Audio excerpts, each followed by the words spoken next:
Hello guys, இப்போ வந்து பார்த்தீங்கன்னா சுட சுட நம்ம வந்து இட்லி உப்புமா தான் பிளேட்டில் வச்சு சாப்பிட்றோம். நான் உங்களுக்கு கையில் எடுத்து காமிக்கிறேன் பாருங்கள். எவ்வளோ ஒரு கலர்ஃபுல்லாக இருக்குது பார்த்தீங்களா? செம்ம டேஸ்ட்டு காய்ஸ், சூப்பராக இருந்துச்சு. இந்த ரெசிபி வேணும்னா கமெண்ட் பண்ணுங்கள், நான் அந்த ரெசிபி போடுறேன். அடுத்து நான் வந்து மொச்சை உரிக்க ஆரம்பிச்சிட்டேன். இது வந்து சூப்பராக இருக்கும். செஞ்சு சாப்பிட்டோன்னு வச்சுக்கோங்களேன், சூப்பராக இருக்கும். பட் இதை உரிக்கும் போது நம்ம பார்த்து தான் உரிக்கணும். புழுனா இருக்கும். சூப்பராக இருக்கும். ஆனால் செஞ்சு சாப்பிட நான் உரிச்சிக்கிட்டு இருந்தேன் காய்ஸ். உரிக்க கை தான் காய்ஸ் வலிக்கும். அப்புறம் உரிச்சு முடிச்சோடனே நம்ம சாப்பிட்டா ரொம்ப டேஸ்ட்டாக இருக்கும் காய்ஸ். பாருங்கள், நான் பருப்புனா நல்லா இருந்துச்சு காய்ஸ். அதில் வந்து சூப்பராக இருந்துச்சு. ஆனால் ஏன்னா ஒவ்வொரு சிலதில் மட்டும் நல்லா இல்லை காய்ஸ். அதனால் நான் காமிக்கல உங்கள்கிட்ட, நான் காமிக்கிறேன் பாருங்கள்.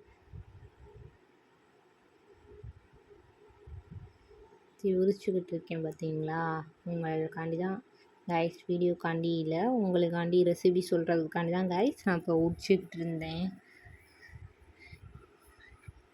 இது எடுக்க டைம் தான் காய்ஸ் எடுக்கும். செஞ்சு சமைக்கனா ஈஸியாக இருக்கும். உரிக்க தான் காய்ஸ் டைம் அவுட் ஆயிரும். பட் ஆனால் வந்து சமைச்சு சாப்பிட வந்து செம்மையாக இருக்கும். உரிக்க மட்டும் டைம் எடுக்கும், அவ்வளோதான். அதுக்கப்புறம் நல்லா தான் இருக்கும் காய்ஸ். டேஸ்ட்டுனா சூப்பராக இருக்கும். அந்த ரெசிபி கூட நான் உங்களுக்கு போடுறேன். நீங்கள் கமெண்ட் பண்ணிங்கன்னா நான் உங்களுக்கு இந்த எப்படி செய்யணும் ரெசிபி நான் உங்களுக்கு காமிக்கிறேன். கடைசியாக நான் அது வந்து சாப்பாடில் போட்டு செம்மையாக சாப்பிட்டோம், அதையும் நான் காமிக்கிறேன்.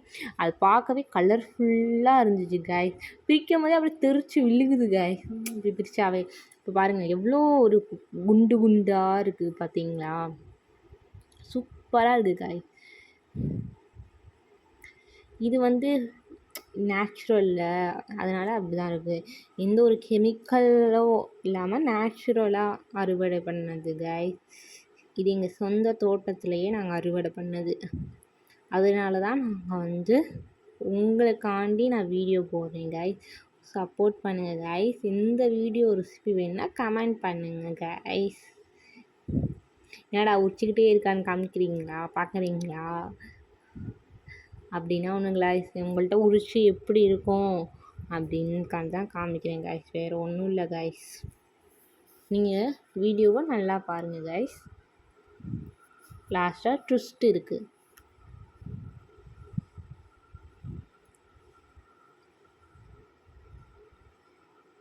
வேகமாக உரிக்கணும் காய்ஸ். மெதுவாக உரிக்கிறோம்ல நாங்கள், வேகமாக உரிக்கணும், மெதுவாக உரிச்சு விட்ருக்கோம். பட் உரிக்கும் போது பார்த்து தான் நான் உரித்தேன். இது வந்து என் மம்மி உரிக்கிறாங்க. பட் நான் வந்து யூஸ்வலாக நான் வந்து பார்த்து தான் உரிப்பேன். இது வந்து வீடியோ எடுத்துக்கிட்டு இருக்கும் போதே அந்த சைடு புழு வந்துருச்சு. ஒரே பயமாயிடுச்சு காய்ஸ். அதனால் பார்த்து உரிங்க, சேஃபாக உரிங்க, ஓகேவா? இப்போ வந்து பார்த்தீங்கன்னா அந்த நான் மொத்தமாக உரிச்சதை உங்கள்கிட்ட காமிக்கிறேன். பார்த்தீங்கன்னா நான் எவ்வளோ உரிச்சிருக்கேன். சில இது முளை கட்டிடுச்சு காய்ஸ். முளை கட்டிடுச்சு காய்ஸ். எனக்கு பாருங்கள், கையில் காமிக்கிறேன் பாருங்கள். முளை கட்டின பையில் காமிக்கிறேன் பாருங்கள். இது ஆக்சுவலி நான் புழு நினச்சிட்டு கட் பண்ணேன் காய்ஸ். பட் அது ஆனால் முளை கட்டின பை தான் காய்ஸ். சூப்பராக இருக்கும் அந்த முளை கட்டினதுனா.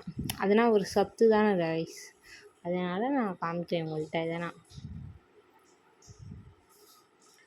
பாருங்கள், சூப்பராக இருக்குது. எல்லாம் உரித்து முடிச்சாச்சு, அதனால் காமிக்கிறேன். இன்னும் கொஞ்சம் இருக்குது உரித்து முடிச்சுட்டோம். நீ பாருங்கள், முளை கட்டின பயிரை காமிச்சிக்கிட்டு இருக்கேன் பார்த்தீங்களா? உங்களுக்கு அத்துட்டேன் புழு மாதிரி இருக்குல்ல. பட் இன்னும் இவ்வளோ இருக்குது. உரிக்க வந்துக்கிட்டு தான் இருக்குது. இதுக்கு வந்து சாதம் வந்து இப்போ நான் போட்டு சாப்பிட்டோம்.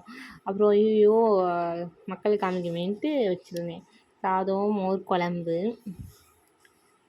வந்து அல்டிமேட்டாக இருந்துச்சு. செம்மையாக இருந்துச்சு. வெண்டைக்காய் போட்டு சாப்பிட வந்து சூப்பராக இருந்துச்சு. தீந்துருச்சு காய்ஸ். ஆஃப்டர்நூனே தீந்துருச்சு. அடுத்து வந்து நாங்கள் வந்து ரசம் வச்சோம். ரசம் வந்து ஒரே எண்ணெயை நிறையா ஊற்றிட்டாங்க காய்ஸ் எங்கள் மம்மி. ஆனால் ரசம் வந்து சூப்பராக இருந்துச்சு காய்ஸ். ரசம், மொச்சை, நான் வந்து இவ்வளோ நேரம் கஷ்டப்பட்டு செஞ்சதுக்காண்டி உரிச்சு செஞ்சது செம்ம டேஸ்ட்டாக இருக்குது. ஒரே கலர்ஃபுல்லாக இருக்குது பார்த்தீங்களா? செம்ம டேஸ்ட்டாக இருந்துச்சு. எவ்வளோ நேரம் உரிச்சோம், ஆனால் செய்ய வந்து ஈஸியாக சிம்பிளாக தான் இருந்துச்சு. சூப்பராக இருந்துச்சு காய்ஸ். செம்ம டேஸ்ட்டு. ஆனால் நெக்ஸ்ட்டு பார்த்தீங்கன்னா காலிஃப்ளவர் சில்லி போட்டோம். காலிஃப்ளவர் சில்லி போட்டேன். நான் தான் காலிஃப்ளவர் சில்லி போட்டேன். பட் நம்ம கலந்து வச்சப்போ மசாலாலாம் இருந்துச்சு. பட் இப்போ இல்லை. ஓகே காய்ஸ், இந்த மாதிரி வீடியோ பார்க்கணும்னா சப்ஸ்கிரைப்